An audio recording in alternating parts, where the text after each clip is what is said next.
নাগরিক অধিকার বাস্তবায়নের দায় সবার এই প্রতিপাদ্যকে সামনে রেখে তাহিরপুরে ভোক্তা অধিকার বাস্তবায়নের লক্ষ্যে আলোচনা সভা সম্পন্ন।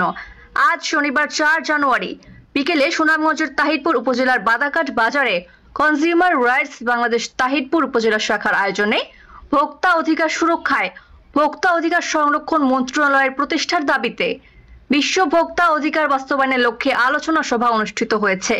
এতে উপজেলা শাখার সভাপতি দৈনিক সংগ্রাম সুনামগঞ্জ জেলা প্রতিনিধি অ্যাডভোকেট মহসিন রেজা মানিকের সভাপতিত্বে ও সাংগঠনিক সম্পাদক মোহাম্মদ মান্নানের সঞ্চালনায় প্রধান অতিথি হিসেবে উপস্থিত ছিলেন তাহিরপুর উপজেলা জামাতের আমির অধ্যাপক রোকন উদ্দিন এবং স্বাগত বক্তব্য রাখেন অত্র সংগঠনের সাধারণ সম্পাদক আবুল হোসেন।